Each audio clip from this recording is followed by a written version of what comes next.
Hello, everyone. Welcome into Above My Pay Grade. My name is Eric. Thank you for tuning in.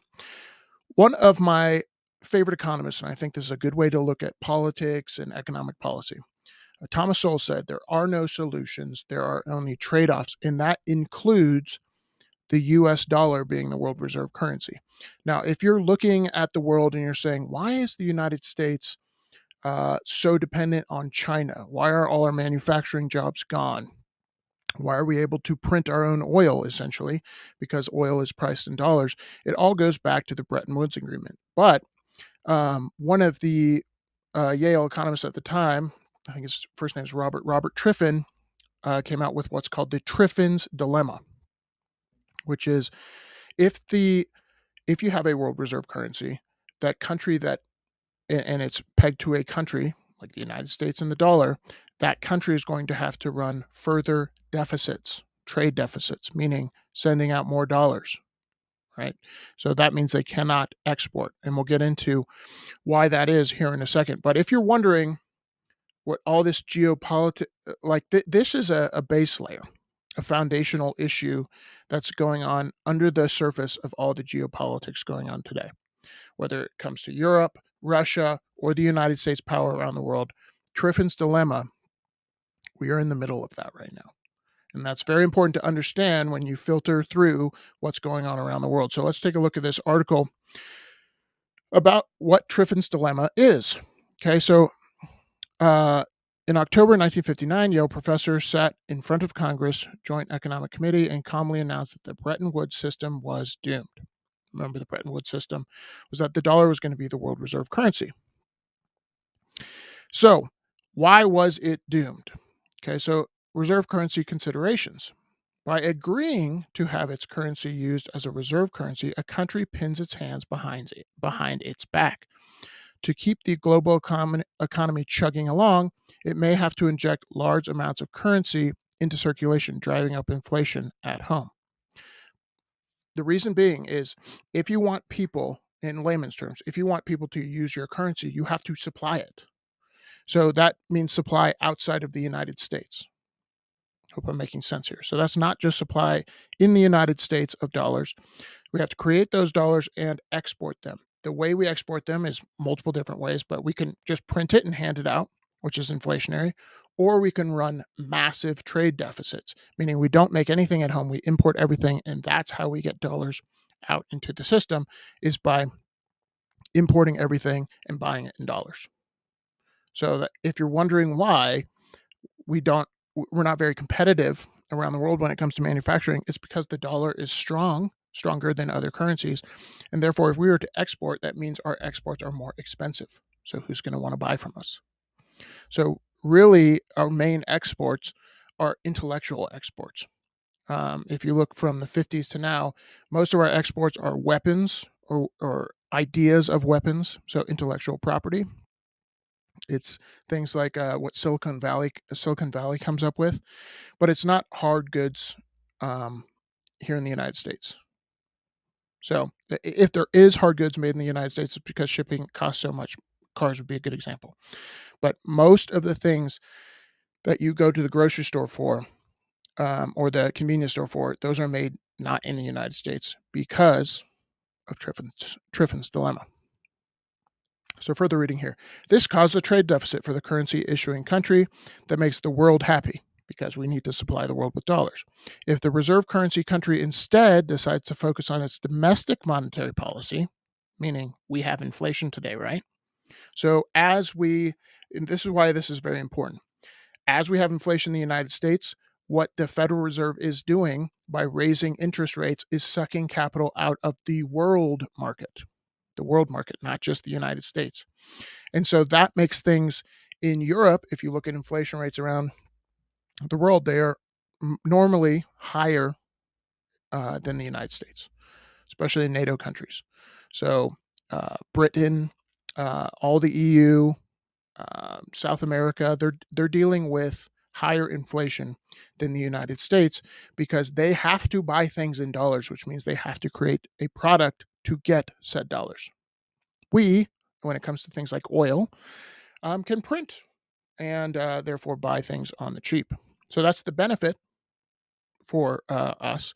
But the cost, and this is why I said there's no solutions, there's only trade off. The cost is it eventually erodes the middle class. And as TRiffin said, we won't be able to stay on a gold standard because we'll have to print more and more to supply the world. And he was proven right. Some 10 years later, we went off the gold standard because France came running for their gold to redeem their US banknote or their dollars in gold. And we said, sorry, our currency, your problem. Okay, further reading here. Becoming a reserve currency presents countries with a paradox. They want the interest free loan generated by selling currencies to foreign governments, which we do all around the world. That's basically how we get power. We give loans, and so they're in debt to us. So we get a lot of power from the dollar being U.S. Or the world reserve currency. Remember what happened in Russia, right when Russia kicked off? Russia was holding some of its sovereign debt, or not, sorry, sovereign treasury in U.S. treasuries. So when Russia was saving money, they were putting it in U.S. treasuries. And what did the United States government do? Sorry, Charlie, that's ours now. We're not going to pay that out, and we're going to not redeem those treasuries. So when we sold the treasuries to Russia, we said, here's an IOU. And as soon as Russia invaded Ukraine, we said, sorry, Charlie, not paying that out. So obviously that gives the United States a lot of power. And you see this throughout the world. First and foremost, is sanctions. When there's any issue that the United States doesn't like, sanction. We sanction them, okay, which kind of eradicates them from the global financial system, also known as the dollar, right? This isn't always all fairy tales and rainbows for the United States government. It definitely hurts when it comes to our exports, therefore our middle class. Okay, so further reading here. The loan generated by selling currencies to foreign governments, and they need to be able to raise capital quickly because the high demand of reserve currency denominated bonds. This is why we're able to run massive deficits, is because there's a demand outside the United States for treasuries.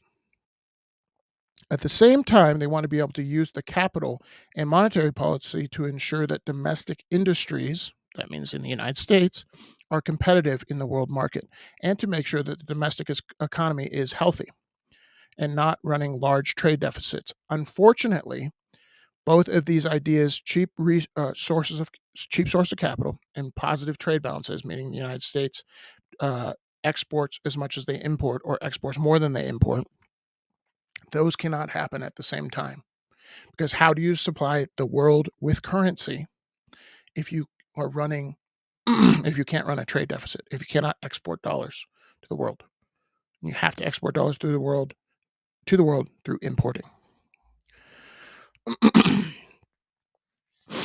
So, in his book, Robert TRiffin wrote a book called "The Dollar Crisis: The Future of Convertibility," and this was written about 10 years before we went off the gold standard. He points out that the years of pumping dollars into the world economy through post-war programs such as the Marshall Plan was making it increasingly difficult to stick to the gold standard.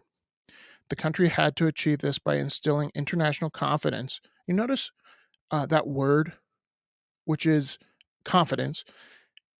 That's all of this system is built on, is confidence. So when I was talking about Russia and us taking their treasuries and saying, sorry, Charlie, what do you think that does to confidence? You can make up your mind on that. Okay. So yeah, through the Marshall Plan in the gold standard, the country had to achieve this by instilling international confidence through current account surplus, which also has a current, while also having a current account deficit by providing immediate access to gold. So they instilled the confidence in from the Bretton Woods Agreement by saying, "Hey, anybody want gold from the dollars that we are exporting by importing goods? You can redeem it anytime you want." And we all know in 1971 they had to change their mind on that some 10 years later after he wrote this book. So, what would happen if another currency, such as the Chinese yuan, so a lot of people are saying China is going to be the world reserve currency, okay, were to become the world's reserve currency of choice? The dollar would likely depreciate relative to other currencies, and this is why we cannot export, because we, on the DXY, we are a very valuable currency. That's why if you are paid in dollars and you live in another country, you can be a lot wealthier than if you're paid in dollars and you live in the United States. Okay, so the dollar would likely depreciate relative to other currencies, which would boost exports and lower trade deficits here in the United States. The bigger issue, however, would be the increase in borrowing costs as demand for constant flow of dollars tapered off. Because remember, I said if the US has the world reserve currency, that means that people need it. They don't want it, they need it to buy things like oil. So when they save in things like US treasuries. Not the US, if it's not the world reserve currency, why would people demand US treasuries? So our ability as a country to run these massive deficits and have very low interest rates because the demand through the world is very high goes away. So we'd have to have a balanced budget. Do you think Congress wants that? No. No politician wants that. But that's why we've been able to live above our means. It's because we export our inflation and we export our debt at super low interest rates to the world. Okay. So you can't just think about this as a US centric issue, like what are the interest rates in the US?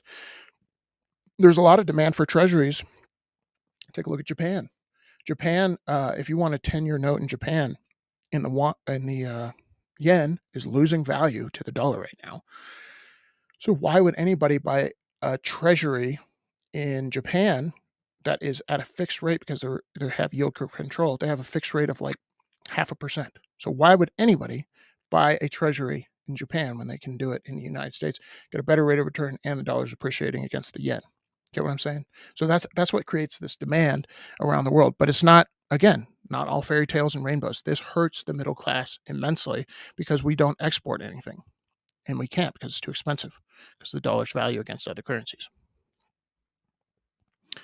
Okay, so here's the bottom line.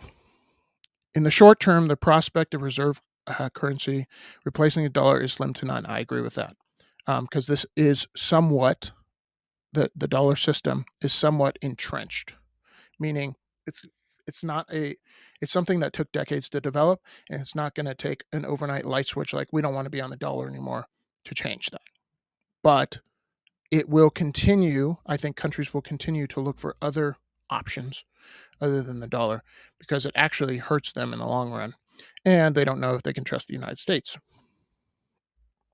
Okay, so despite the economic political problems facing the United States, it is still a safe haven status and is hard to beat for these other countries to put their money in, especially in light of the plight of the euro.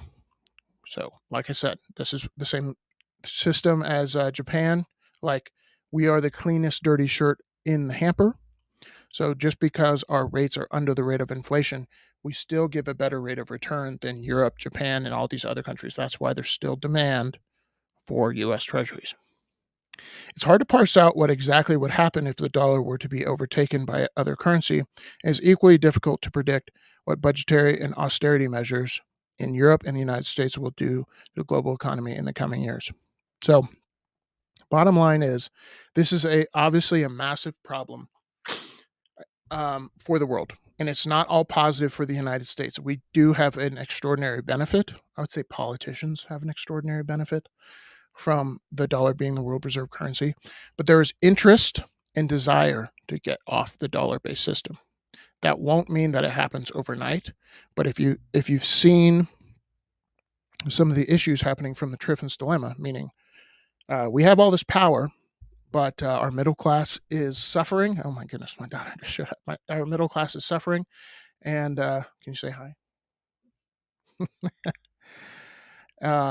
And at the end of the day, we have to make hard decisions. And I think if we go off the dollar system, then it'll actually be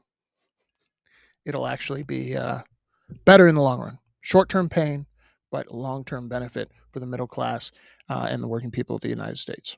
Let me know what you guys think in the comments below. Can you say hi? All right, see you guys in the next one. Peace.